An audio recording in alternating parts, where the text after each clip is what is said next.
Okay, welcome back. I am your host and runner for this last run of the day, which is going to be Metal Gear Solid 2 on PC, European Extreme, New Game Plus.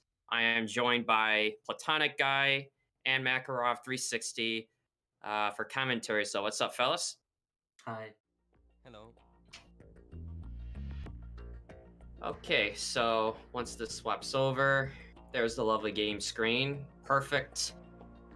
So, once I get to the game over condition,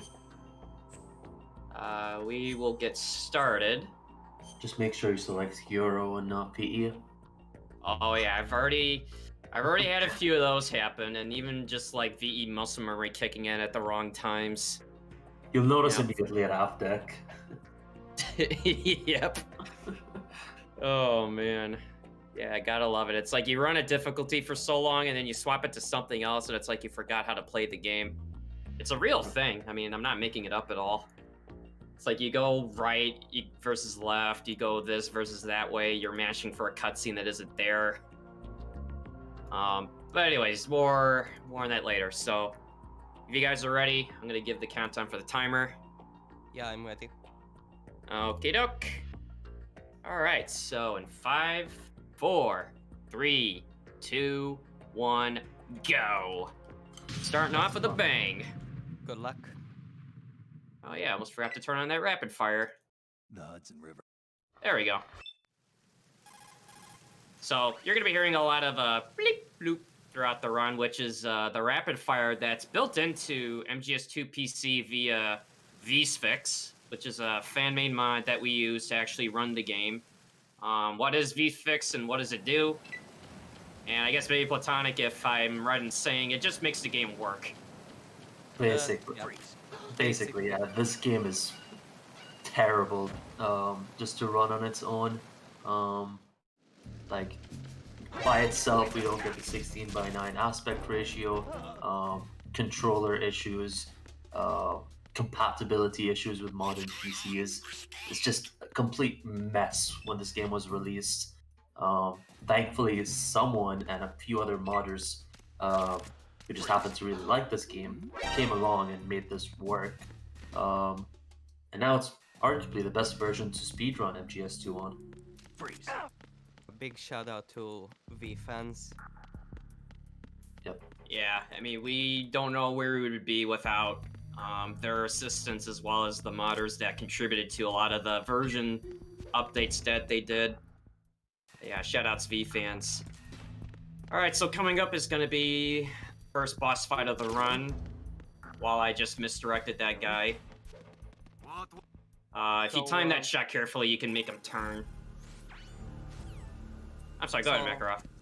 Yeah, now we're on our way to Olga, which on European Extreme, you ideally want her to go left, as it's easier and there is a consistent setup for it. And she went right. So we want to headshot her, since body shots really don't deal a lot of damage. Oh, looks like I got it. Very nice. So it's essentially the same principle across all difficulties. Olga can go either right side or left side, and if she goes left, there's a chance for her to loop. The only difference between Euro and VE and the other difficulties is on VE, a right side versus a left side loop is a second, 2 seconds at best. On Euro, it's up to 8 seconds or something like that, traditional setups for Olga. So you really want to get that left side loop on European Extreme. Yeah, it's funny like how a change of difficulty just makes the fight go like in an opposite direction off the bat. All right, so we're gonna shoot the ceiling, which is gonna get this guy to turn around without him shooting me, kicking me. And it also buys you time to get underneath the camera as it gets by the blind spot. And since it's warning shot, I mean, that's all we're doing is warning shots, and there's gonna be plenty of them. Should also Don't worry, mention that was just my attempt at being funny, but go ahead. should also mention that I believe you will be attempting big boss strats, right? That is correct. I don't know if I'll get the rank, but the run by design is for big boss strats, so non-lethal kills. I won't get any alerts, hopefully, or it continues, and a bunch of other things. Yeah, it's basically this game's swag way of playing it. Hardest difficulty, no radar, 0 kills, 0 alerts, with exception to the 3 mandatory ones, 0 rations, and so on. Thing is, on European Extreme, for the most part, with exceptions to a few areas, big boss strats just happen to be the fastest way. Something you may have noticed already is even though guards are spotting us, we're not actually getting the alert because of the way MGS2, the way the alert mechanic works in this game. Guards have to radio in an alert before it counts in the game. So we're going to abuse that mechanic in almost every possible room we can. That room being one of them. So what happened in that room is because the guard wanted to call in an alert, but because we shot the radio, we got a caution. That caution skips a cutscene automatically and saves 1 second compared to skipping the cutscene manually. And those 2 USB shots, for some reason, put the last guard in this room to sleep faster, which allows us to get past him without him spotting us. Yeah, I believe that was you, Platonic. That was you that showed me that trick. I was the one. I think it was Azu who actually figured it out. He showed it to me first, so credit to him if he was the one who found it. Mm-hmm. All right, guard rush. An interesting fact about guard rush is that it's faster to do guard rush lethally, because guards die faster if you shoot them with a USB. However, by killing them, you cannot get big bosses. Yeah, the same principle applies to the other guard rushes from the other difficulties. Since we don't go for highest rank on the other difficulties, we want to USP them as much as possible. The one exception where we can USP these guards are the final 3, and it has to be really fast. Because the fight ends before the animation actually ends. Pretty much. The game doesn't have a chance to count it as a kill. At the moment, every industrialized nation on the globe and coming up is one of the only glitches in the run, which is ladder glitch. We do a punch kick and equip the camera as we're going onto the ladder. That glitches our animation and allows us to do that. I don't know if that rolling into the door saves time, but it does look cool. It's like the swag roll. So this is hold 2. So we just swap projectors to make them face the other way while I just hold up left on the 2 guards and then carefully time it on the 3rd one. If you're fast enough, you can hold them up without them turning around. Sometimes if they do turn as you hold them up, they won't detect you right away. You're still safe in that regard, but you would have to trank them before you would leave to go into hold 3 as I'm carefully taking the pictures. Now, you guys can both verify that I took the Marines logo, right? I mean, I saw it. Yeah? Okay, well, you know what? Let's ask Atakan, okay? So I'm pretty sure we got the logo. And an interesting fact about 2-spot photos, it only works on 16:9 resolutions. We the Marines. Yeah? Otacon saw the Marines logo. Yeah, I mean, I saw it, clear as day.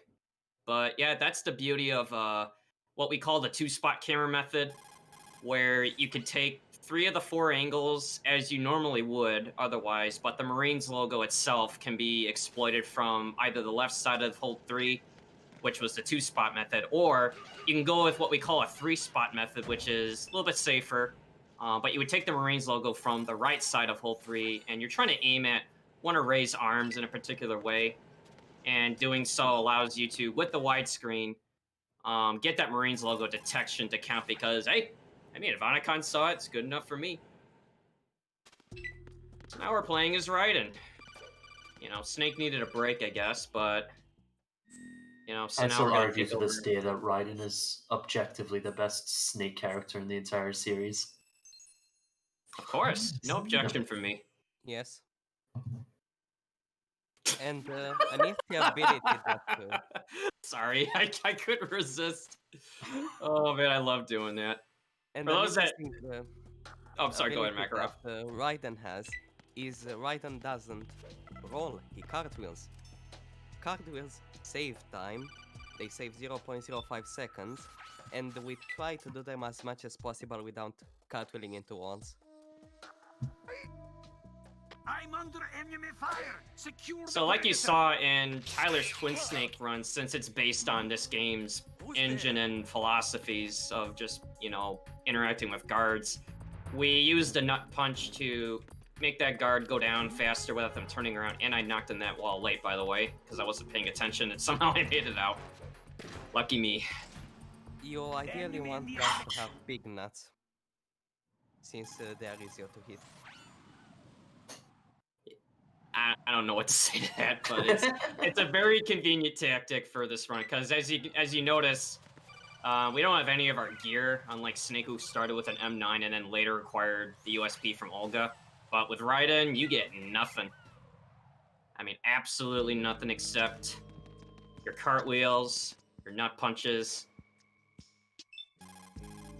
But for the most part, it's basically a plant tutorial getting up to Strut C, where we're going to meet up with Stillman, who's going to give us some wise words on how to defuse the bombs that we're going to run into later.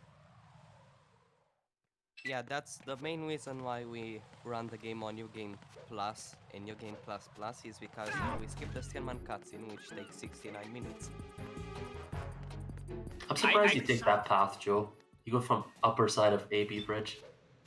Yeah, I've used to go down for the longest time, but I just feel like this paranoia that I'm gonna get spotted like earlier than I want, and it's a race to the door that I don't want to like deal with. That's Oh, fair. look, it's Rose. And I failed to save, boss, because what I was about to say was when you run this with rapid fire, you're supposed to normally you can hold the X button down or whatever your controller input is, and because the rapid fire does every input of the codec skip automatically at the speed of light, whenever there's a codec that has a save prompt, you can hold the circle button, which will do the same thing and skip the prompt, which I failed to do.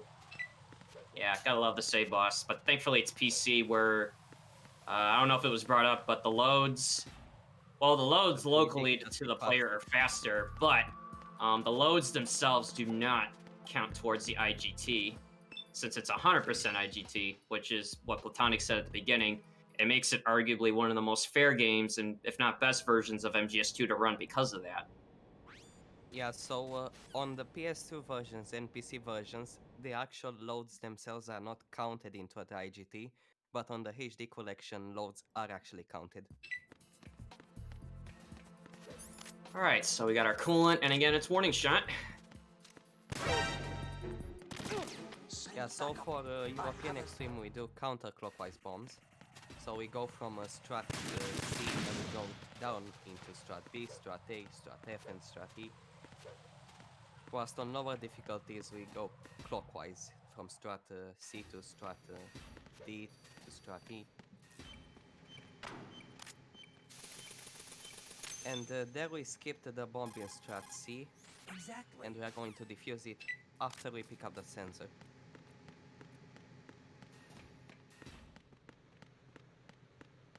Man, I love that swag cartwheel.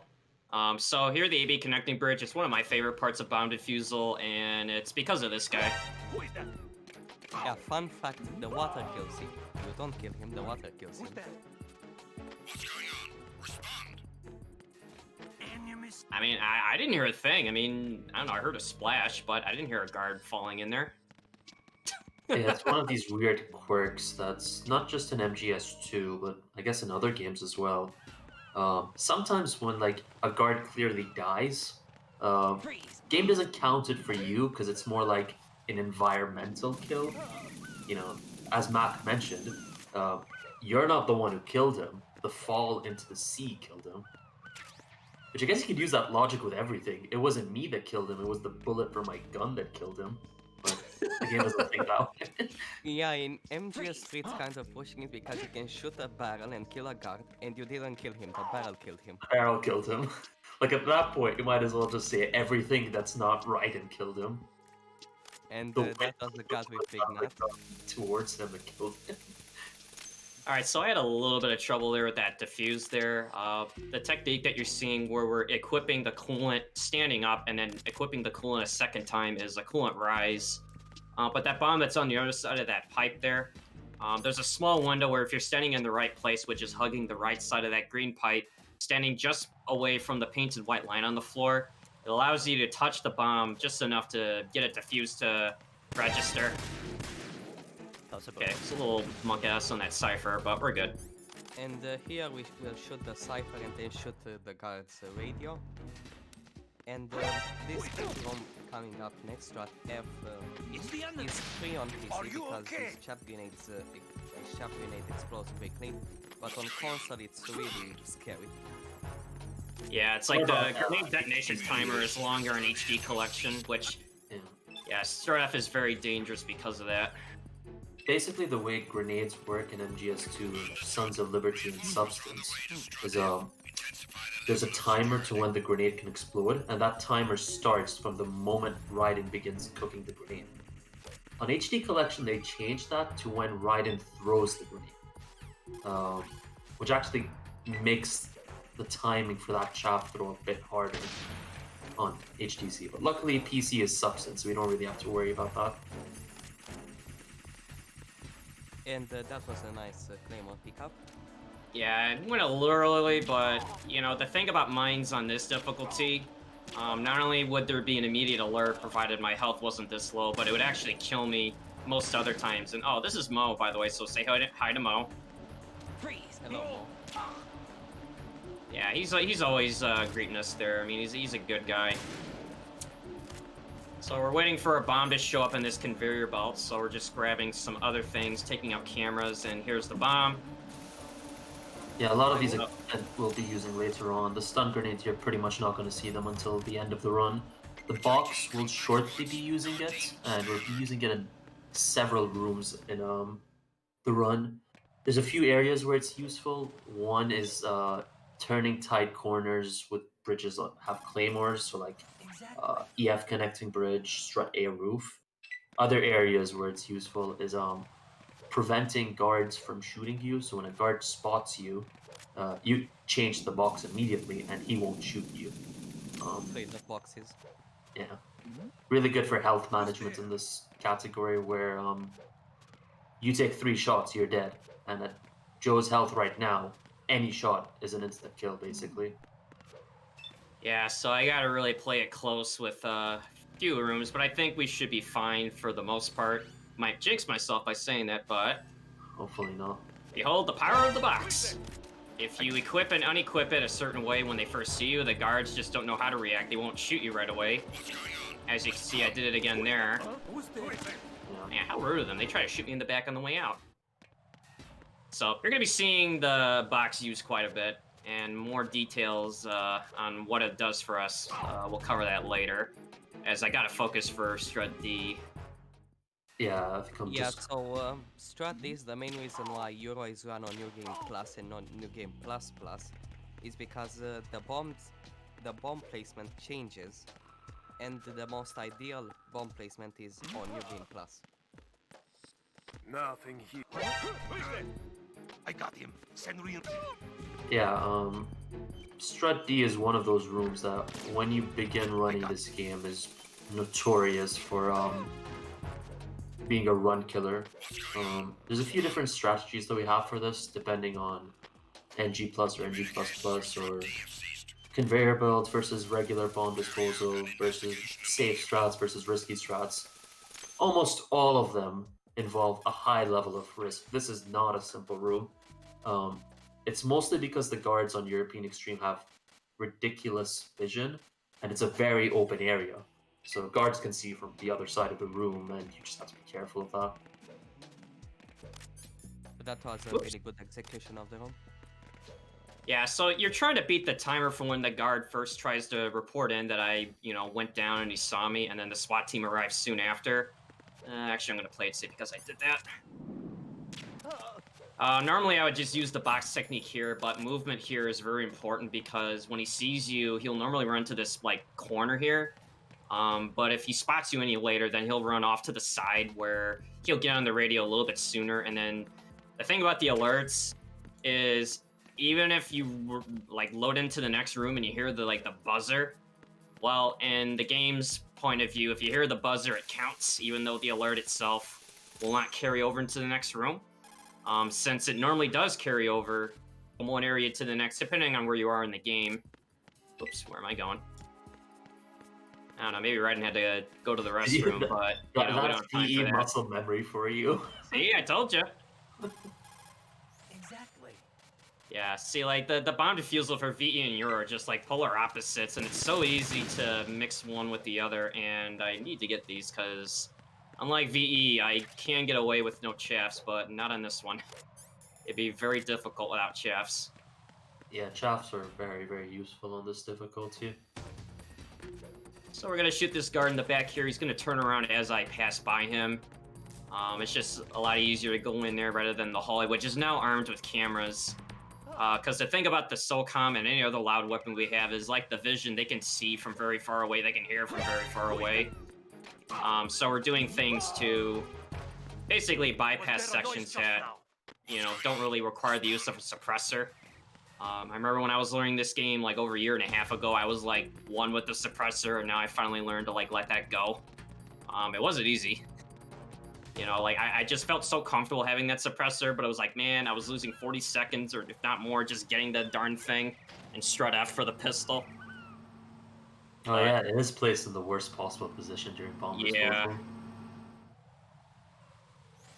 And Yeah, some interesting Stillman. trivia.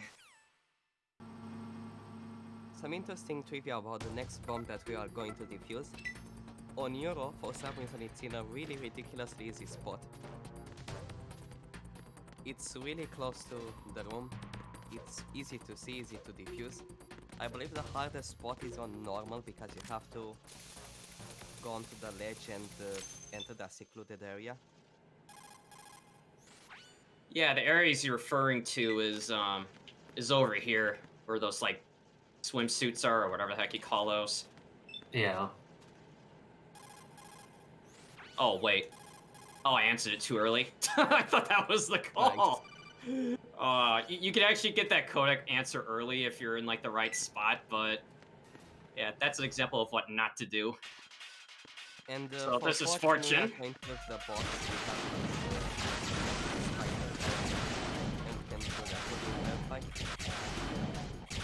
Yeah, so if you've watched anything from VE League, or if you've watched any other difficulty up to hard, you'll notice we do a different strat where like we're lining up Raiden in specific positions at specific times to speed up the fight.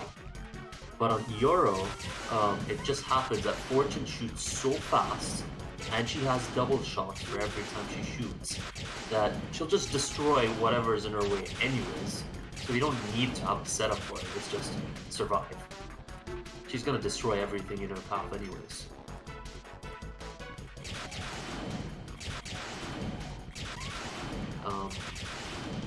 Plus, if your movement is not, I don't want to say it's perfect, but not decent, she can easily shoot you, which is why Makarov mentioned that we get in this box.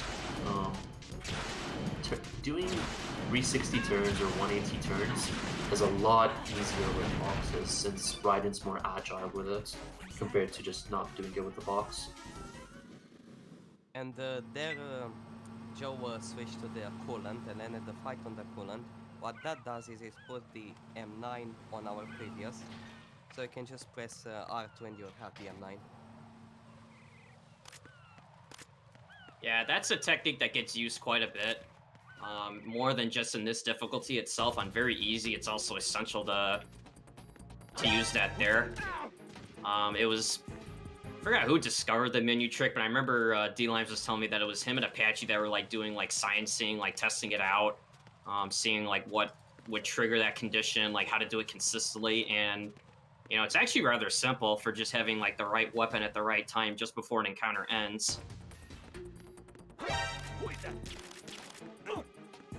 So there's Are you another okay? use of the box, preventing the guard from shooting you and then tracking him twice so he doesn't call in the alerts.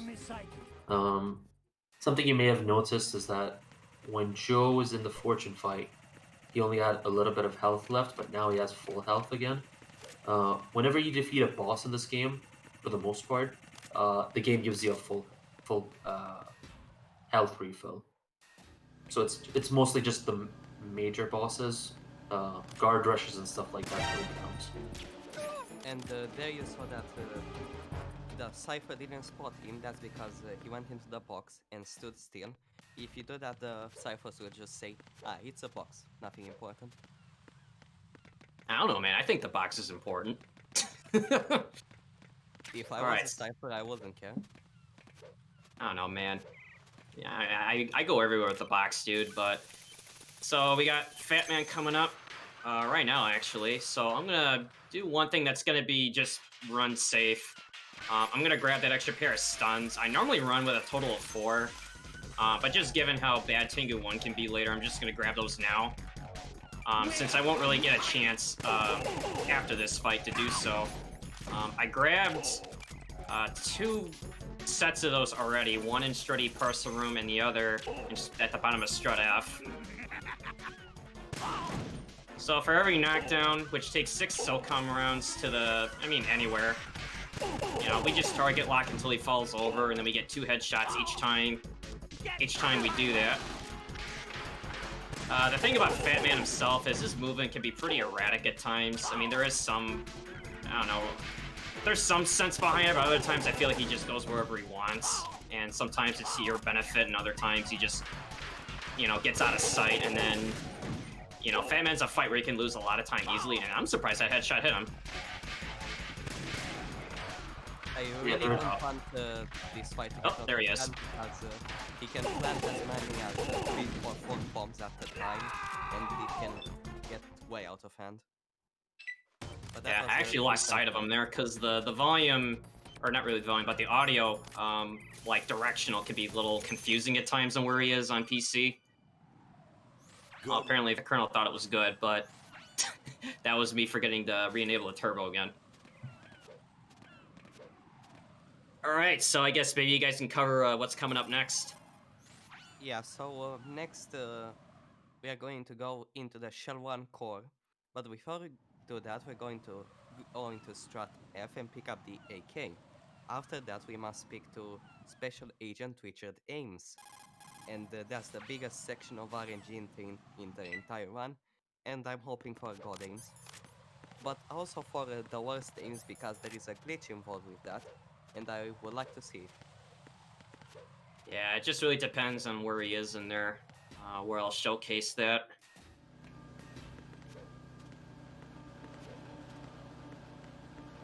So what's weird about that guard there is when you're in bomb disposal, you trank him, go defuse the bomb upstairs to come back.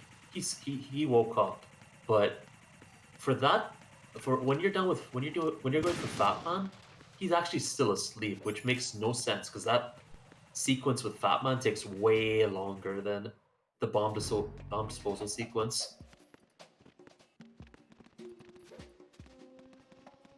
So that was a punch kick buffer, and now Joe will hopefully not get shot, and that was clean AK pickup. And now we can actually go into the Shell 1 core.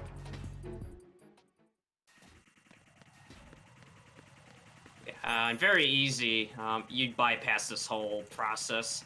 You know, there's an extra AK lying in a supply closet when you go off to the side when you first enter, but I guess we do have one thing that Raiden likes to say here. Got a minute, Jack? Okay, go ahead.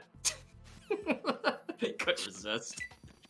So I believe that the AK in Shell 1 core on Very Easy was discovered by Tyler doing a dog tags run, if I recall correctly. I think it was Sparty. Yeah, I think it was a dog tags run. Yeah, I know that for sure.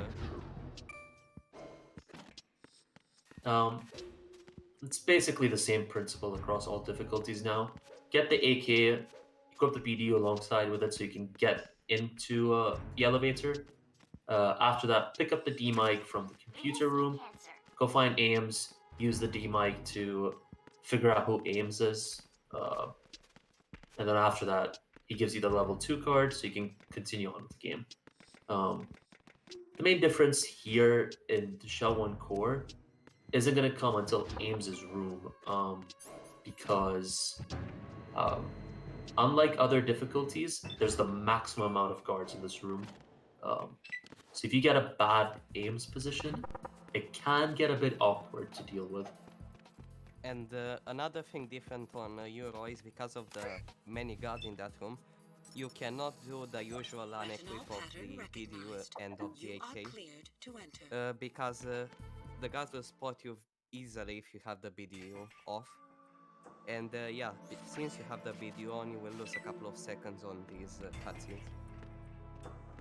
Let's see. Oh, it's right here. That's a good aim. Your aims, aren't you? So I guess since I got a good spawn, I can kind of explain what would happen. Let's say if Ames was on either the God Ames spawn or anywhere in the room where there's lots of eyes on, because of the amount of guards in there, you would do a what we call a D-mic glitch, where you would do a punch kick sequence, and on the kick, equip the D-mic and hold first person while just spamming triangle to call for Ames. And for whatever reason, doing that in that order, the guards get confused on what you're doing and you won't get spotted right away, which if you get spotted in there, it's an automatic game over, which is kind of one of the exceptions, even though I do have this on not game over if discovered. So what it happens is basically if you do that punch kick and equip the D-mic, you have the D-mic on, but the guards think that you have the AK on. Who is there?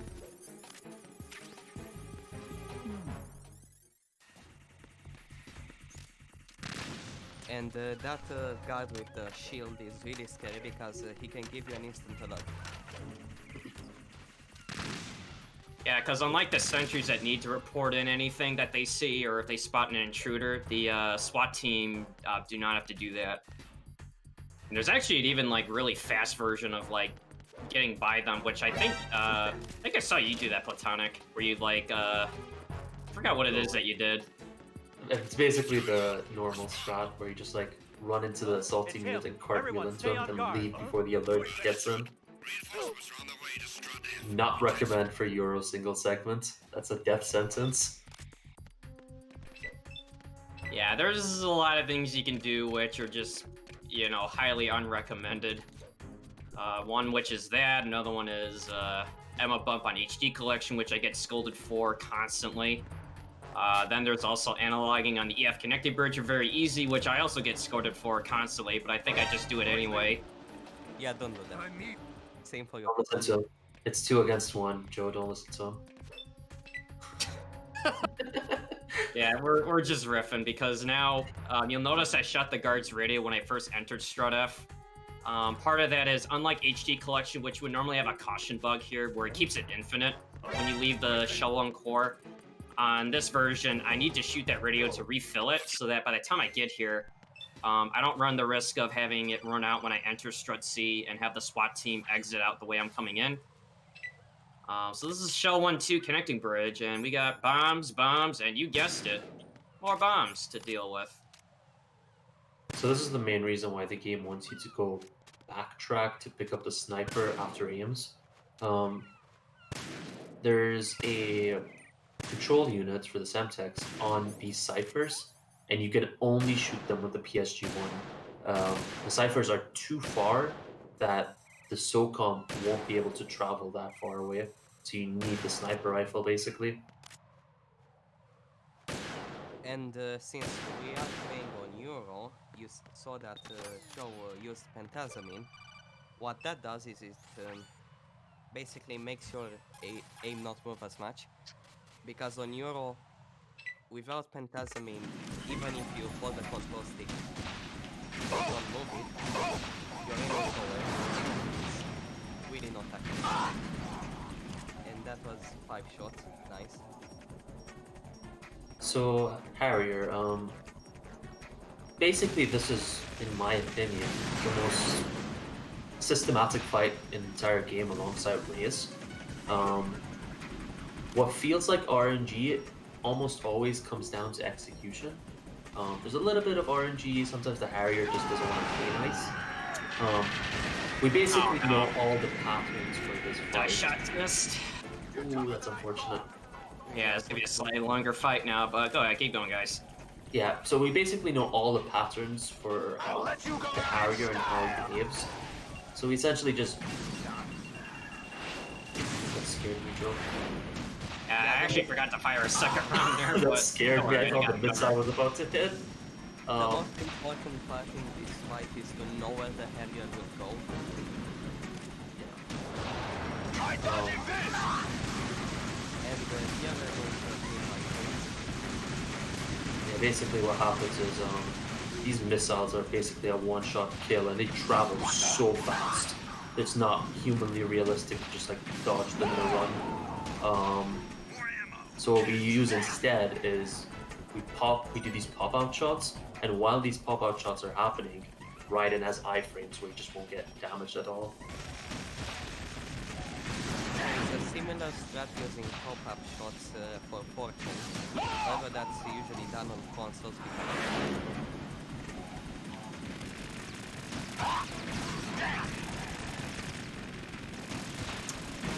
yeah, we're gonna have to wait this out now. Unfortunate. Yeah, this is probably like worst case scenario, worst Harrier, where you get this minigun phase. You can sneak in a few shots while you're waiting for him to get in position, but because I missed the 2 die shots as well as a few others, that's what results in this. Like Platonic said, it really is about the damage you do, and you know, the RNG for the most part is just which way, or rather which side of the bridge he flies to. Yeah. And occasionally Snake will toss me ammo for the SOCOM, which doesn't really help me here. I'll let you go. I guess while we're waiting for the fight to Oh god, that missed! God, are you kidding me, game? Oh my god. He didn't do the pop-out shot again. I got so scared. Like, I thought it was gonna hit it. Like, I had equipped it thinking, alright, that's gonna be the end of it, but... Oh, man, you're always gonna be on your toes here. Jeez. That terrified me. That was Alright, a Monk so- Ice Harrier. As long Yes. as you get through the fight, like, the Harrier, alongside many bosses on this difficulty, a single missile hits you. That's fight over. You start all over again. And this fight is at minimum a 1-minute fight. So losing it towards the end is just massive time loss, but as long as you get through it. This is not a pretty sight. And Here's something interesting. Hurry up and check the situation. Even though we don't have the mask for the BDU anymore, just equipping it reduces the guard's vision. It acts like some sort of camouflage, similar to MGS3's camouflage system to an extent. If you try to go through that path the way Joe just did now without it, that guard spots you. You need the BDU to do that strat. Yeah, it certainly makes it easier than having to, like, trank them from a distance ahead of time just to go up that ladder. Yeah. And here you'll see Joe quick loading that skips the animation and makes you go faster up against walls. going to go in my pants. Nobody's looking. Oh, that guy forgot to go before the warning shot marathon today. And this is the main reason why we have the chaff. For these ciphers. These ciphers are really scary and you don't want to deal with them. They're also an instant alert, so if you're on big boss pace, you have to deal with them somehow. You can't just like brute force your way through. Either you just use a chaff or you destroy them. Exactly. Unless you find like some weirdly specific line where none of them spot you. I don't know, it's kind of like a needle in the haystack trying to find that magic line, but it's...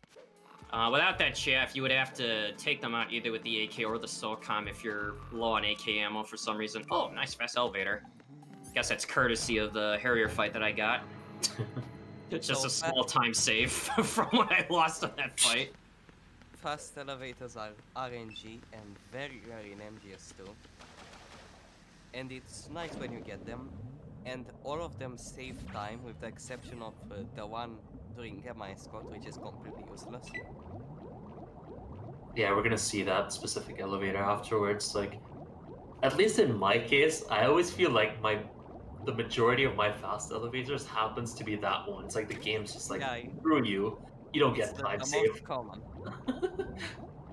I think I've had runs where I just got like only one throughout the entire game, and if there was that one, it's always in Shell 2. I don't know why, but it just gives you that, I don't know, like that mercy that if you're just given like the worst deck of just elevator RNG, it just gives you one in Shell 2 for whatever reason.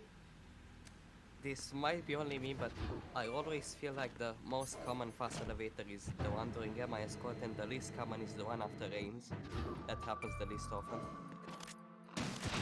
I guess, yeah. So Then, firing that sticker on the wall is a courtesy wake-up call, which is going to get him moving. And then I'm going to focus for this. Yeah, that's just to avoid an Apache special where you kill the president on 1 record pace. The thing about it on Euro is that the developers put the president in a very trolly position. He's standing right near the circuit board that you need to shoot, and he's asleep. So you need to like either knock on the wall or cause some sort of explosion to actually wake him up. If you don't do that and you shoot the circuit board behind him, it's an instant game over. He takes splash damage and just dies from it. Well, what I find interesting about that when he's sleeping is maybe he's related to that sentry in one of the tanker holds where he's sleeping while standing up.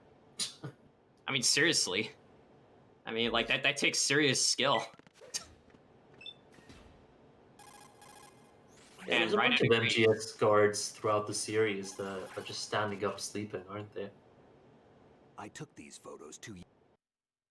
Yeah, Well, just as a fact check, Snake did not take those photos. I mean, mine looked way better than those. Yeah. You can actually see the Marines logo in those photos.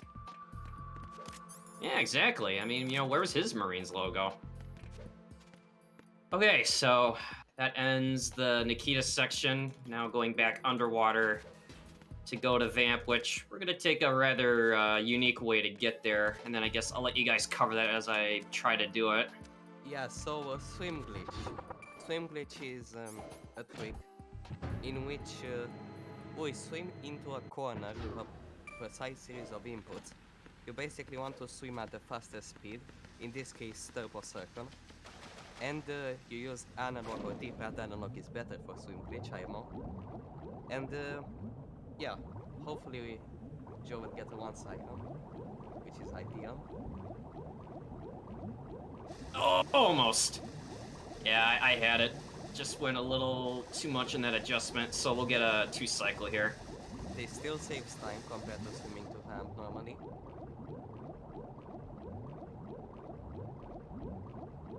But the D-Lime special still exists, which is when you surface too early. I hope he's not listening, but D-Limes has a lot of specials in this game. Yeah. I can think of these bots that are called the D-Lime special. And now, just as a random question, do you like boxing? Of course I do. Who doesn't? Yeah, so this is Punch Out MGS2 edition. Yeah, boxing is kind of trendy nowadays, isn't it? It's MGS2's edition where it's just right in throughout the whole time. Vamp gets to do nothing practically, hopefully. So what basically happening here is Vamp is trying to swipe at you since you're really, really close to him. But every time he tries to swipe, we walk away to prevent him from swiping, which is a one-hit kill, by the way. And then while he's stuck in that animation, we'll just throw in as many punches as we can as possible. Yeah, It's a cheap safely spot I for the can go difficulty like, that up to it is. 8. Before he turns to swipe, aggressively you can go up to 9, which is getting an extra hit as he turns, and then you can actually get up to 10. However, the only way to do that I know of, which is I believe BMN came up with this, where you use the coolant spray while you're laying down to kind of lure Vamp to walk up to you, and then if you coolant rise at the right time and run through him, you get enough time to actually get up to 10 punches, but it is definitely not big boss friendly. Don't do it. And another thing that BMN does is he shoots Vamp with the USP to make him, with the SOCOM, to make him come faster. Yeah, I mean, like I said, there's a lot of interesting things you can do in this game. Some that are run friendly, or if they're just, you know, IL friendly instead, meaning you're just doing that one segment. But if you're doing an entire run, and then you throw a firecracker strat, like I said, that coolant rise vamp thing, I'm like, I don't know, man. I don't like. I would do it like if my run was already like down and I had like no chance of recovering for the memes. But if I'm on big boss pace, I'm like, I don't know. I'll just save it for another day. Exactly. So this is Emma. We gotta drag her back to Shell 1. Which, like, very easy. If you've watched any of the Very Easy League streams that we hold here, the races, it could be seen like as somewhat of a relaxing moment. Not a whole lot going on. I mean, on Euro they do keep it interesting with what you have to do, especially with the added guards and things I'll have to do in order to get to the sniping section, which is going to be the next area that we're going to. But first, you'll notice, hey, how come you got to open this hatch? Well, the game doesn't know we opened it yet. I mean, all it did is skip a cutscene we would normally get if we swam normally, so we got to open it. Then we got to pick up this PSG-1T, which is a tranquilizer version of the PSG-1 sniper rifle. However, it's only limited up to 5 rounds instead of, what is it, like 30? Alright, just a second. I hate those mines. Okay, I'm safe again. Those mines are scary. It's like, again, I know, a very dude. trolly position by the developers. Mines are Somebody thought it was a good idea to put difficulty, one on by the way. bottom and one like slightly above the middle, and you gotta like swim Yeah. in the middle of them. Yeah, so mines, pretty much like most explosions in this game, is a one-hit kill for you. You touch that, it's over.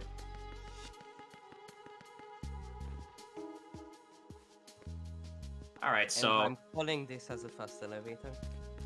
Oh yeah, this is the one that we mentioned earlier. no, I didn't get it. I usually don't get one here. So that's the That's the one one where I if you usually actually get. get a fast elevator, you don't actually save time because you still have to drag Emma through the elevator. But you know what? In spirit, it feels like you save time, and that's all that matters to me. So pretty much now it's just drag Emma out of the Shell 2 core and make it to the sniping section. There's a bunch of guards in the way, a bunch of ciphers later on the connecting bridge. We're just going to take some weird lines to not have to deal with some of these guards. Some of them will have to M9 them afterwards. What's interesting about that guard is if you notice, he spawned from the elevator, but the only room that exists where the elevator leads to is the room that was just flooded. So that guard must have been swimming somewhere before he came up here. I was about to say, I don't know where that guy comes from. Except I know where this guy comes from. You may recognize him from Strut E. Hey, it's our buddy Mo. It could What be if the you guard that could actually get by him without having to do that, but I just did that for memes. yeah, it could be that guard who you knocked on the AB connecting bridge, and he just swam his way up now. That is a possibility. I mean, I could have just said, hey man, no hard feelings. I know I sent you over the bridge twice, but okay, so for this, what we're gonna do is throw this chaff but before I reach these, like, I don't know what you call, like, improvised paneling. You know, because the bridge got dinged up quite a bit during the Harrier fight. And so we throw that chaff there as a timer so that when the guard that's above where we load in from will spot Emma and I, but then at the same time, because, well, I'll show in a bit, like, why it's happening the way it's happening. Because he's, I don't know, he's kind of stuck. I mean, he's leaning on the railing normally, and when he gets an alert, when it's interrupted by a chaff, he tries to do the next thing, which is to run into another room and then call for help that way, but I don't know, the game just never really gave him a way to get off that railing. 10 out of 10 game design. Uh-oh. Who's that? Enemy. Ooh. Oh, this is danger. I'd recommend restarting the game. Yeah, I would do that. It's kind of like... You might be able to make it. It's Okay, I really think hard. I think you could make it. Yeah. All right, YOLO. Oh, jeez. Wow. Nice work. Man. So what was gotta happen if I didn't make it through when I did is when the guards get on the radio in that specific room and it either gets interrupted or I shot the radio, I meant to hit his head. The SWAT team that comes in, I swear, out of any other place in the plant, they come in the fastest. Like not only just in response time, but like they actually like are gunning it when they're making their way over to where we are in there. And the chances of you being spotted go up by a lot if you're not quick enough. And like Botanic and Mac were saying, you can actually reset the room as a backup strat. The only thing about that is with tranquilizers specifically. Oh, speaking of tranquilizers, I ran out of mine. The thing about tranquilizers is they don't last very long on European Extremes, so you have to manage them very carefully, especially when you leave a room and then come back. Where they'll tend to like wake up soon after, like when you come back to the room after having tranked them. So, And, oh, I'm sorry. Go ahead, Mac. and as opposed to lower difficulties, you actually have to do something to his sniping, because you have to destroy the mines. A lot of guards come, and you have to trank them, and you don't get as much as overbreak as you get on V, for example. Wow. I'm surprised I actually hit that mine when the Pataz ran out. Man, this run, dude. Yeah, the aiming isn't perfect in this game. Sometimes, like, you can see with these mines, the hitboxes and the actual, like, aiming from the sniper sometimes just don't line up correctly. And it doesn't help that the bridge is, like, moving up and down because it's on the ocean. Yeah, I That's hate the that more mine scary especially. Yeah, it's what I call well, to keep it friendly, it's the trick mine. I call it something a little bit more, I guess, mean because of how annoying it is to take out that mine. Yep. Again, it's one of those things where the developers just wanted to troll the player on this hardest difficulty. Ah, there they are. So as guards get taken out, and when Emma progresses over, ciphers fly in at certain points, so you just got to be on the lookout for them because if Emma gets spotted by a guard or a cipher, she'll stop in place and lose you time. And then also, based on where I'm at right now, I try to keep relatively in this area, especially when Emma's on the first water bridge, because for some reason, and maybe you guys covered it or not, but there's a chance that Emma can fall over if you zoom in with the scope. So I could mention it now. Emma can fall. Every fall loses about 7 seconds. And there are some things that we can do to make the chance of falling as low as possible, which is to stand in a precise spot, which is around the spot where the night vision, where the thermal goggle vision, where the thermal vision goggles on. We cannot look at Emma, and we cannot lean in first person. If we do that, Emma will fall. Yeah, that was close. Alright, so we got one more guard and 3 ciphers left. If you notice on this difficulty, Snake doesn't spawn in until like really late.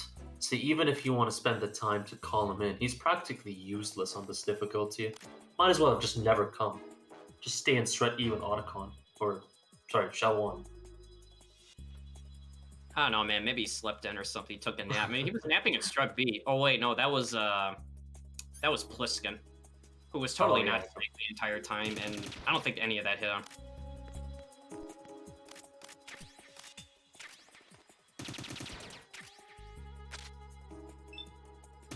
There we go. Also, I'm gonna make sure that this is empty before the next boss fight with our good old buddy Vamp, who just doesn't seem to take a hint. Alright, so there's one cipher. One cipher there. And another one there. Followed by a third one right behind that they got second pillar.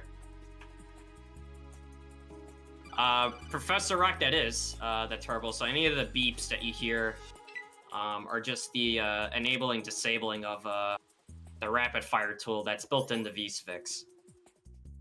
There's actually different sounds you can get.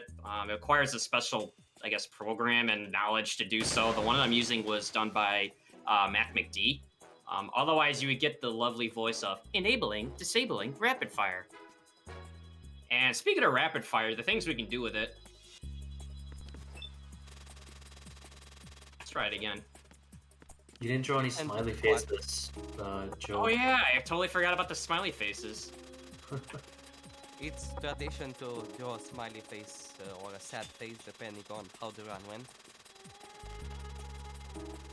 I think the run's going pretty well. Yeah. Oh, I forgot to equip that when I started the fight, but that's alright. Time safe for later. Yeah. I mean, it's not like this run is already behind because of a certain fight, but, you know, I'm having fun. Right.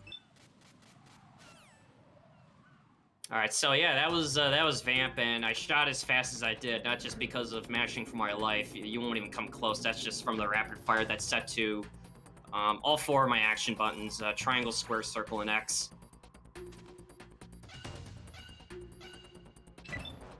Oops, I was actually overmashing the toggle prompt for a second. Or actually, wait, I needed this. I'm thinking of VE again. Oh yeah, there's this guard here. I was like, wait a minute, why do I have the AK?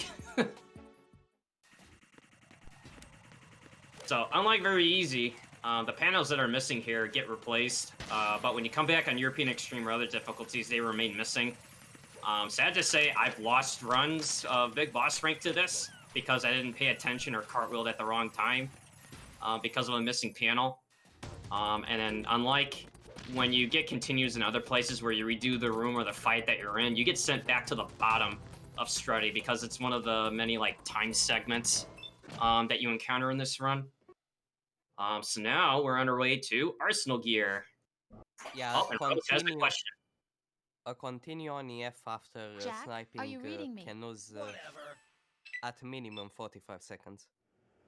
I feel like it's one of those where every runner in the game, of this game, It's been a while, at some hasn't point it? has experienced to Jack the continue at the Ripper. time sections. I mean, I think I'm like Joe, where I picked up European Extreme first. You know So I this feel like one? probably both of us have experienced Remember me, many don't you? continues at You've all the grown. time sections. High concentration of cerebral implants. Have they altered your memory too? Yeah, it may look like I'm getting strangled to death, but it's more or less a tutorial on how to resist that, since later it will become important. But for now, it's just for codex and cutscenes. You literally cannot die doing that choke. Even if you use the trainer, can't you keep cannot this up. die. They're bound It's to find you. impossible. Listen. Yeah, I believe BMN, the way he Why? explained it to me, Brace and yourself. if he's here, he can correct me. The game doesn't even like track damage or track health in that part. Like, it's literally impossible. You can't change it in any way. You can't force the game to give you a continue there. All right, so kind of like the beginning of the plant, we start with nothing. I mean, quite literally nothing. I mean, they even took the clothes off our back. I mean, how mean of them. At least you have your dog tag. Oh, that's true. Just I mean, I guess I smack could the guards use with that a dog as, tag. yeah, I could just smack Tango with a dog tag if I get caught somewhere. This room is really scary. It's one of the scariest rooms in the game. So what I'm going to do is I'm going to go left to avoid that Tengu, and then go underneath this camera and around again just before it passes on that bridge. Carefully go over that gap which I made. It is very scary to do that no matter how many times I've successfully done it. And like Platonic said, like the EF connecting bridge or some other time like section, there's going to be at least one instance where someone has fallen through, whether if it was on PB pace or Big Boss pace or not. But getting an alert in that room is an instant alert. There is no radio in, unlike other sections of the plant. see, I wonder if this is the right codec.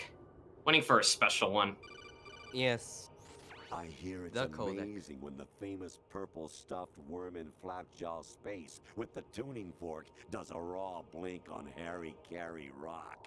I need scissors. 60. If Glenn's watching, I gave your scissors back, man, but the Colonel keeps asking for them. We just need 61 scissors.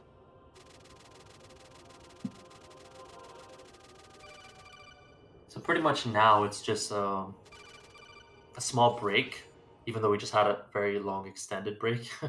Small break right before shit hits the ceiling. Yeah, it's On basically a European Extreme, these next 4 fights are no joke. At any moment, you can take a continue, and I hope I haven't jinxed Joe here. I'm pretty There's sure two- I've jinxed myself already, but keep going.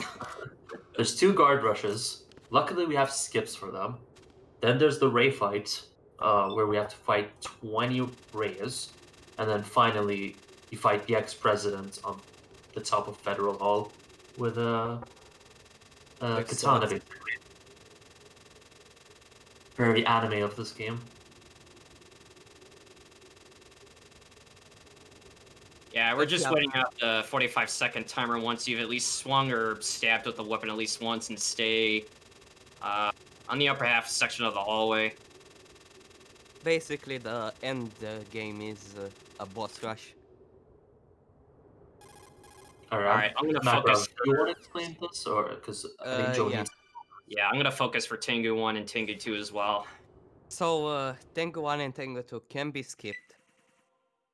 For Tengu 2, it's only on Extreme and the European Extreme, this specific skip. But for Tengu 1, this skip works on every difficulty. And what Joe will do is throw some stun grenades, which will knock out the Tengus. He will go up against the door, punch, kick, and while the actual kick animation is happening, he will drop the FPV and will clip slightly into the door, which touches the load zone for the next room. And now for Tengu 2, he will damage Snake. Actually, he will take damage. What that does is if you have, I believe, a quarter or a third of your HP, Snake will use the M4. And now it will choke a Tengu. What this does, it will confuse the game, because the game is not supposed to... It doesn't know what to do if a Tengu from the first wave will be alive for a lot of waves. And so hopefully what will happen is the game gets confused and will just end the fight. Ideally, Snake should not come in this little room where Raiden is. And Snake ideally will not die, but all of that could happen, and you don't want to see that. Now, these chokes on the Tengu are done in a specific order to keep the Tengu alive for as much as possible.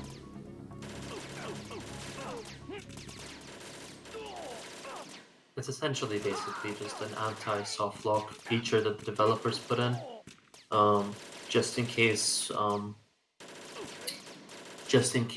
Tengu is alive for longer than usual, which would like imply that a guard got stuck somewhere, probably where he spawned. It just happens that we can exploit this to skip the fight altogether. Man, Snake's And, going ham out there. Very now, nice. It came as a complete it's surprise Extreme when and Ocelot European Extreme discovered only. the S3 data This from GW. skip. Or I believe it's Hard also as well, possible hard on as well. hard, but Using it's fire harder to fight do. fire, Yeah, creating hard. the perfect The assassin window to do retire that trick is a bit Raven's trickier. brother. On Extreme and Euro, we have more time S3 because that guard stands for stays solid-state simulation. alive It's a for development longer. program to artificially And on lower reproduce difficulties, the solid guard snake, the dies way perfect too fast. warrior.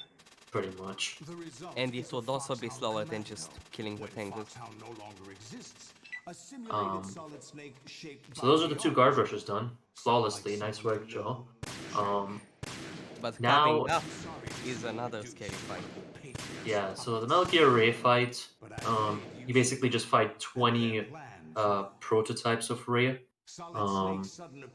We have a loop. We have a loop for this.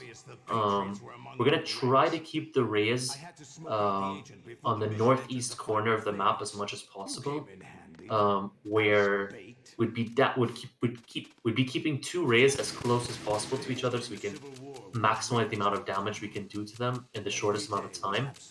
And any Ray that just happens to jump on the field is either dead or 1 shot away from being dead. And if pulled off correctly, you can just like force the Rays to continuously be in that section without you getting hurt. Good luck. Yeah, and it's all based on this intro. If you fail the intro, the loop is basically impossible. So this is the, I would say, the regular raid loop, because there is also the swag raid loop, the risky one that Blinds does. This is the standard intro as we call it. And this looks cool. That's right. Now, basically, AO1, AO2, and AO3, you just have to deal with them in a specific way. But now you can see the loop beginning to form. AO4 and AO5 are going to take these positions. Eventually, AO4 is going to jump on the field, as you can see now. And AO5 is going to try to run away, but we're going to try to catch him before that happens. The Rays like to take a specific formation, where 1 is on the field, 1 is directly behind you, and 1 is directly behind the Ray that's on the field. And we're going to try to prevent that as much as possible. Yeah, I kind of messed it up, but I'm going to do my best to recover it. Yeah, luckily, there are ways to recover the loop.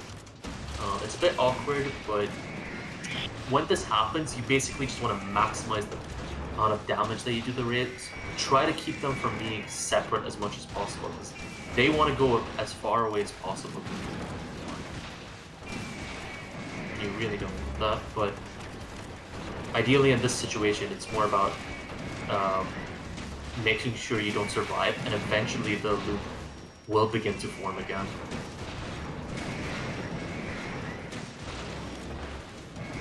Yeah, if the loop fails, you have to prioritize staying alive and not dying. Because on European Extreme, with body armor, every attack kills you in 1 shot, except the machine guns.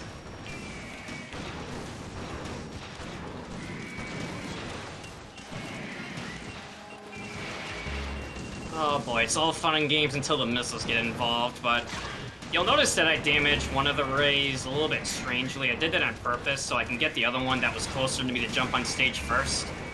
Because it prioritizes the Ray with the lowest HP, at least with the ones that are available at the time, to jump on stage, kind of like this guy here, and wow, that was incredible.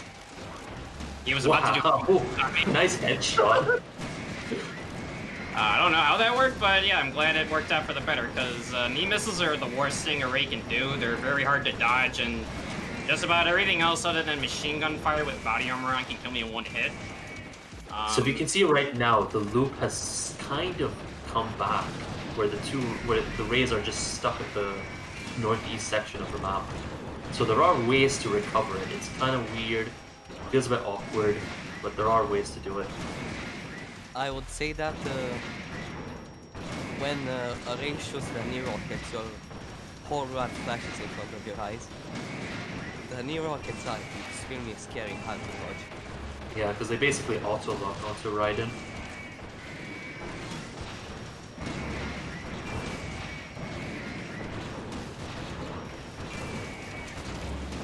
And oh, damn. Yeah, I saw that coming, but no. I thought I got out of the way fast enough. Yeah, I got squashed. That's really unfortunate. Okay. Yeah, sometimes this happens, but I also ran out of ammo at the wrong time as well, which was meant to get rid of that Ray. But that's alright, we can see this again from the beginning.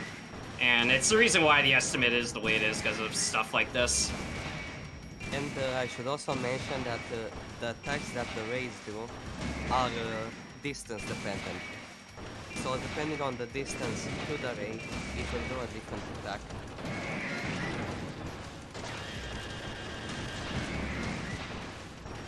So if you are close range, they will do the water cannon. If you are mid range, they will do the machine guns, and if you are long range, depending on where the ray is, if the ray is on stage, the long range attack will be the new rocket. If the ray is not on stage, then it's going to be the regular rocket.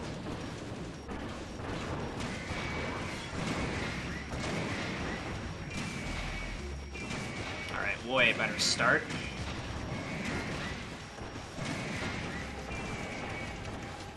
Yeah, this is already looking a lot better.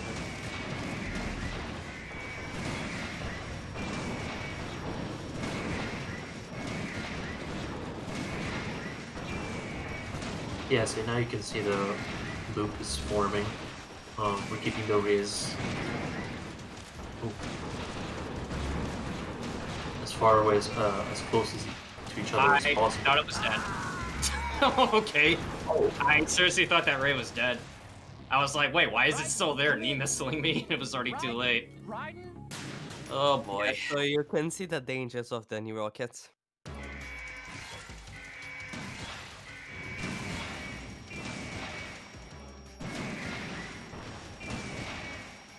Alright, don't worry. We'll try this again. I got a good feeling on this one. It's just, you know, one of the things that's really important with this is not only just the tactics of executing this loop, but it's being aware of the rays at all times. And for those that have watched my runs, I do have a nasty habit of, like, losing sight of HP. Like, if I go on autopilot with something, and then I'll realize when it's too late what had happened. Sometimes I get lucky. But with rays, it's not an encounter where you want to rely on luck too much. Yeah, it's a type of fight that just repeats itself over. It's just like fighting the same fight 4 times in one. So sometimes it's like kind of easy to just go into autopilot and not realize when one ray is alive. In my opinion, this is the most stressful fight because it's hard and right at the end of the run. And sometimes the stress just takes over and you're not paying attention anymore. Oops. Absolutely turn on my rapid fire there for a second. I don't really need it for this, but it's hilarious. Yeah, that's one of the perks of PC. If the frame rate just never drops, just fighting with the Stinger is so much more enjoyable when you have no frame drops. Wow, I actually thought I got away from that too. Ooh. Man, Raze is just being, it's like an old nemesis coming back at the worst time. Because I used to struggle with this encounter way back when I was learning this game and this category, and it seems like it's kind of resurfacing. But yeah, the missiles are probably the worst thing about them, in my opinion. I know the water cannons can be scary, but the missiles are just by far the most unforgiving thing they can do to you. But if it's from the knees or if they shoot them on their back where it's an overhead lock-on. You basically want for regular missiles, you want to cut as far away as possible from the spot where you first heard the missile noise, because the regular missiles, as opposed to the knee missiles, actually don't follow you. They will just go into the spot that you were when they were fired, when they were shot.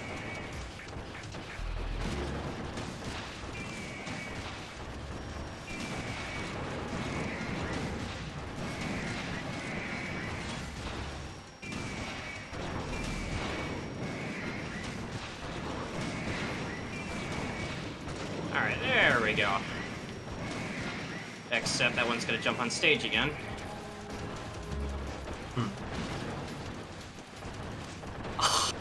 I was afraid of that. Man, he put me in such a bad spot. What's wrong? Yeah, their legs can be awkward. It's just like the slightest touch on Raiden is like, nope, ew.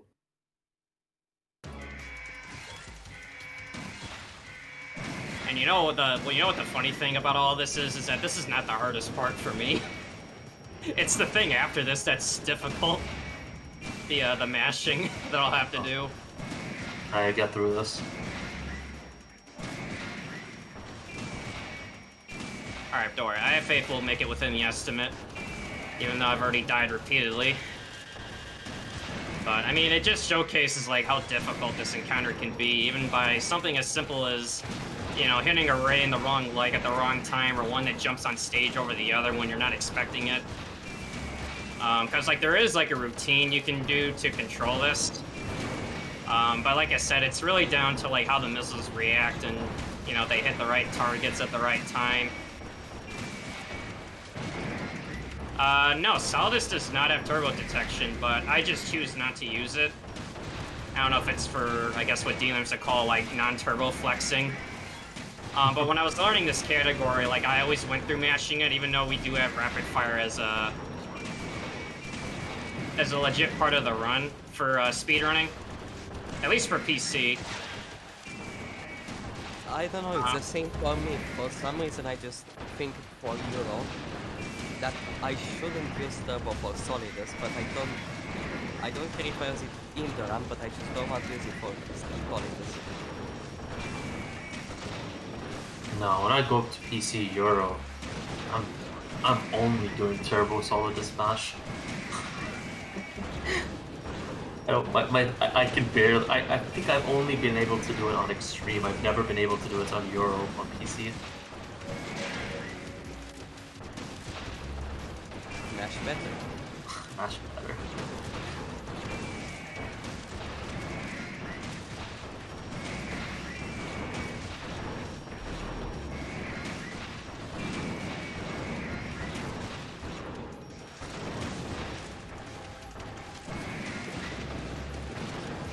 Yeah, the funny thing about the Stingers themselves is if you fire from too far away, they'll kind of like pre-detonate, I guess you can call it. Where it'll still lock on, but it won't actually hit the ray if its mouth is open or if you're trying to aim for a leg. Alright, so it looks like I got it back under control again. I mean, again, this loop is very volatile. It works great when you have it, and when it goes into, like, what we call a free-for-all, where you're surrounded by them, it's horrible. Really horrible experience. Because, like, you're dodging the ray on stage, missiles left and right, gunfire possibly.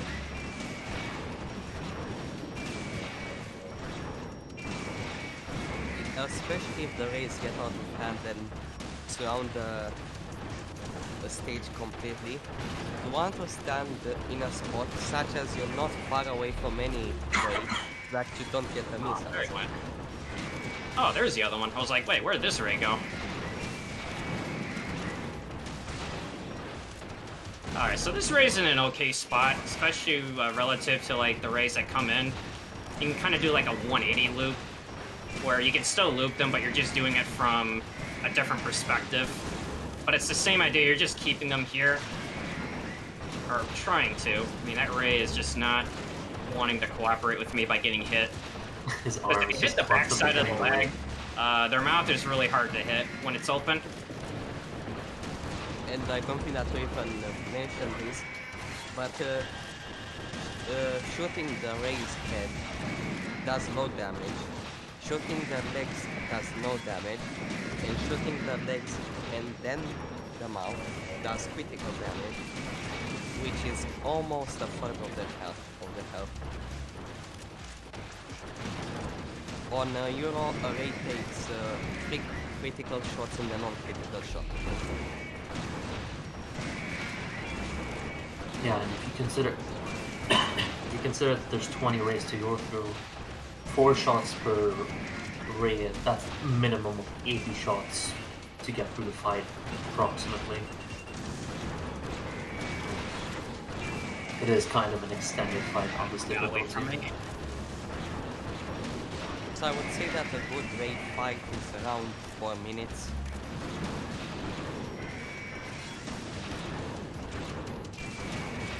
Alright, there we go. Yeah, I think I finally got it back to normal again. Interesting mechanic there. Sometimes when they open their mouth like that and the stinger is really close to them, it actually causes the stinger to just fly in a different direction. in other instances, the stinger just goes and hits them in the head, and since their mouths are open, it counts as a critical shot. It's all based on timing, how early or how late you were with that shot when they opened their mouth.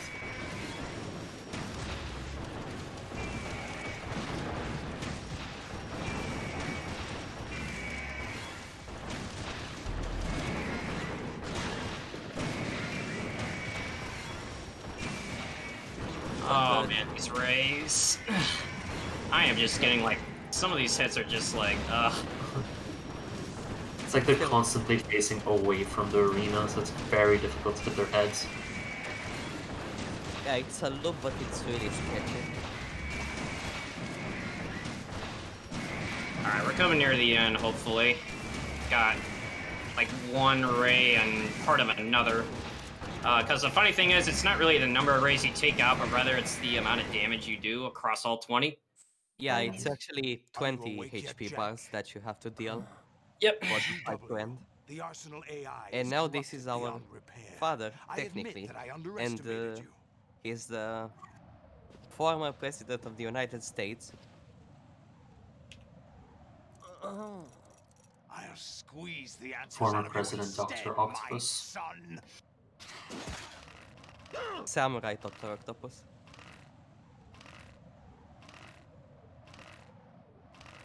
With an eye patch as well. The funny thing about that eye patch is it actually makes a difference.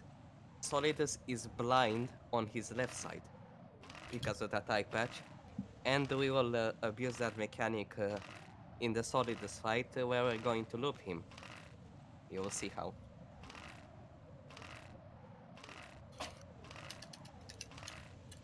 Yeah, and just before that, we have to get through this mash sequence, which is a little unforgiving on European Extreme. How much is it? 55 or 65 seconds, I always forget. I think it's 55. 50. 50? Yep, Very 50. nice. Yeah, on I think PS 55. 55 and above is like the PS2 ones. Yeah. It's not Yeah. him I want the On answers HDC, from. they nerfed it a lot, so it's like 15 seconds instead. Luckily, Yeah, and you have an easy health bar instead of a Euro health bar. pretty much, yeah. Because this is And, when this game was released with European Extreme. This specific torture sequence was a massive complaint. And they also nerf Solidus a lot on. Yeah, this one is HDC. kind of weird. From all the boss fights to nerf, I don't think I've heard people complain about Solidus. I've heard Yeah. casuals complain about Raze, Olga, Vamp 1, but not Solidus, so it's kind of weird for them to nerf this fight. But this is Substance, so this fight is not nerfed. You get hit by Solidus, it's a lot of damage, so you kind of have to be careful. Oh, we are going to loop Solidus by swiping twice on his right side and then punching him 3 times on the left side. The biggest problem with this fight is the camera. The camera is really dangerous because movement is camera relative in this fight. So the camera is more dangerous than Solidus. The camera is the actual final fight of the game. Yeah, if you might be wondering why aren't you using the blade, it just happens on this difficulty. The blade does the same amount of damage as punches. So in that case,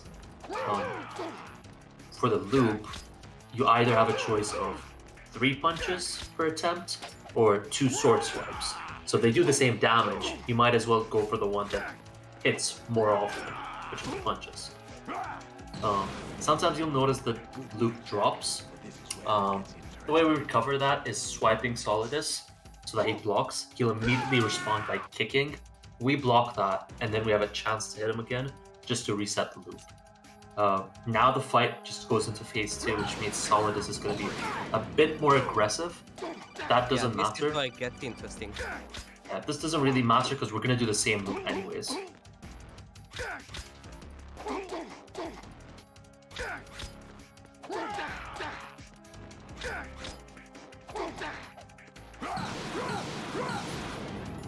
Oh boy. Phase 2 is quite RNG dependent because at the beginning of Phase 2, he will skate around the arena, and Solidus can skate for as long as he wants. And the same can happen if you drop the loop. So ideally you want Solidus to skate once at the beginning of Phase 2, and then to not drop the loop. Yeah, and then like Makarov is saying, the camera is really the biggest problem, not really Solidus himself, and then, as well as the terrain. Like, you'll notice there's like these like angles and dips, and especially when he gets caught in these corners, and that's time for the run. GG's. The camera can really like mess you up in terms of like trying to find his blind spot, and then keeping the loop intact. But I don't know, it's a shame that I lost Big Boss to the Rays, but it was Big Boss up to the Rays itself. 123-32. Okay, that's fair. That's it. But yeah, dude, that was a fun run.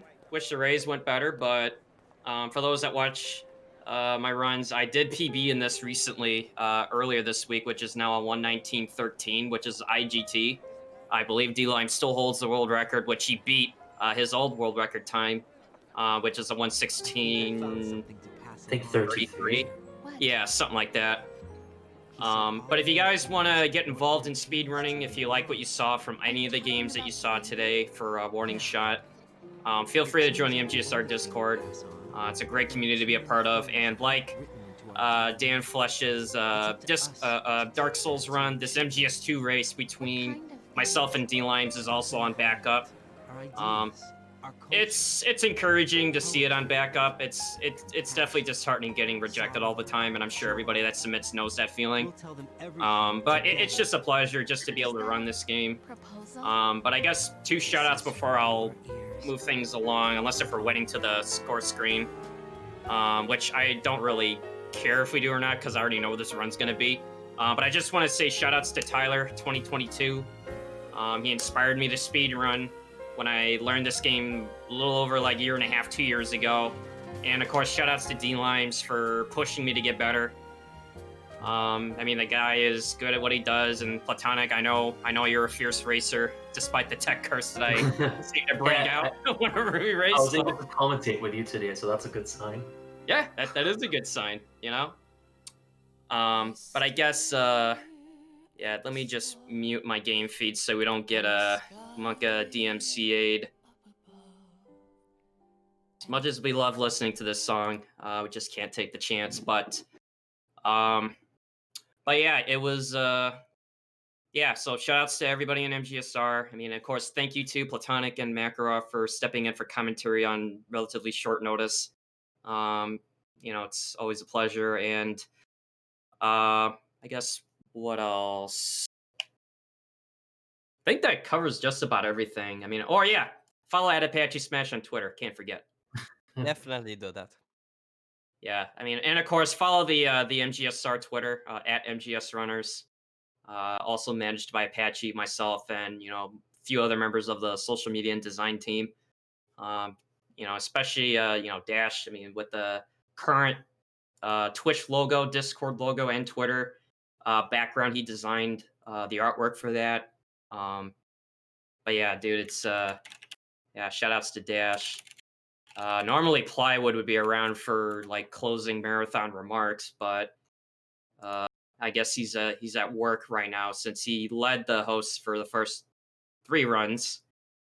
I don't know. I guess we can just kind of chill until we see the score screen. Not that I'm really excited to see it personally, but it's just I thought it was the game. I thought it was a good run. Like, of course, the Harrier stuff happened, but everything else was pretty good. So, not Harrier, I meant Race. Yeah, I mean, I lost a minute to the Harrier, a little bit more, and then Race costed the rank, but the Harrier kind of costed what could have been like possible like PB pace. Because the other thing too is my PB now has a 1-cycle swim glitch built into it. So Yeah, lucky. Your PB, yeah. Because my last PB, actually no, I think my last PB did have it, but I lost time in other places that I made up in the back end. But yeah, it's just it's like I said, it's always fun to run this. I know that being on backup isn't, too encouraging, but it's just nice to be able to get these games a little more recognition in GDQ. I mean, I'm absolutely happy that Jaguar King got in with Metal Gear Solid 4. It's a game that's never been in a GDQ. I know he's been trying for years. I've tried a couple times myself, and I'm glad that he gets to showcase that run. And then Tyler will also be running Twin Snakes Extreme Old Dog Tags.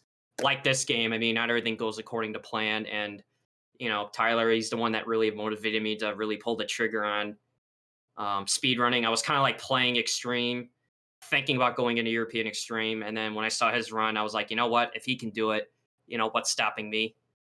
Uh, but yeah, it's just it's a humble community.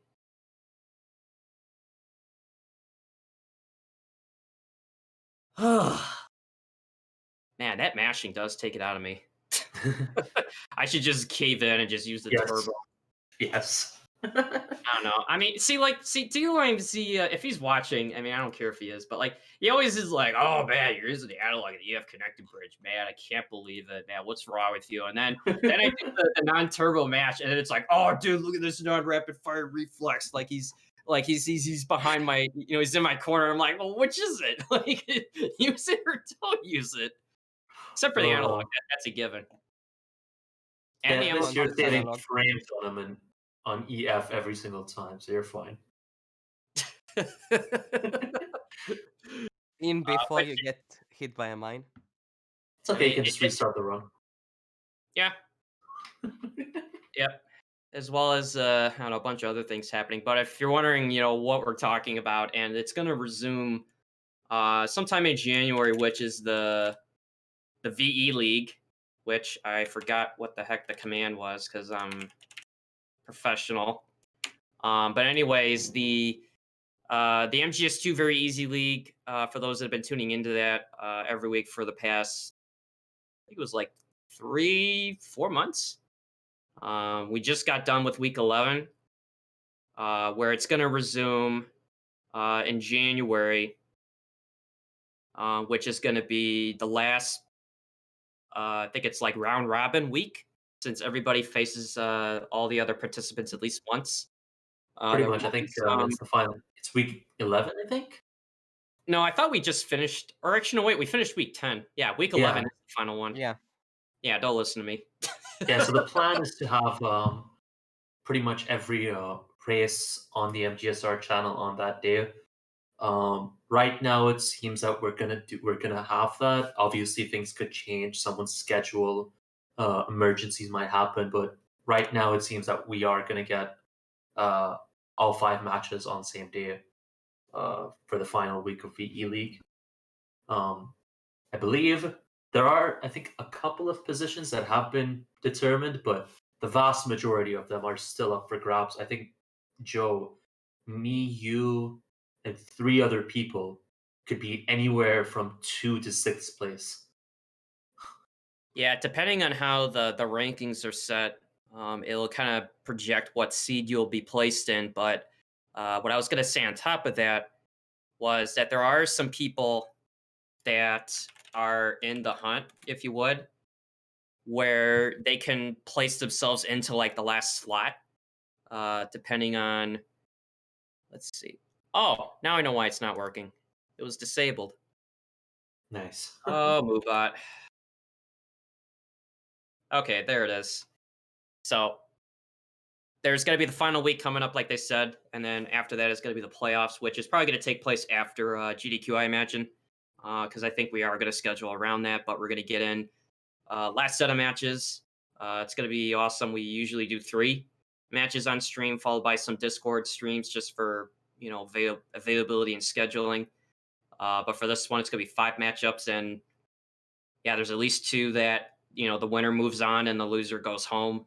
Some are kind of secured, but feel free to tune in and then check out the links I put in the chat below now that I finally figured it out for the scheduling. And you can also check the past results of all the other weeks if you're interested. Don't By the forget way, to don't match. forget Yep, to- I was just tapping into that. I just kind of saw it on stream and it's like, yep, Gotta click on over.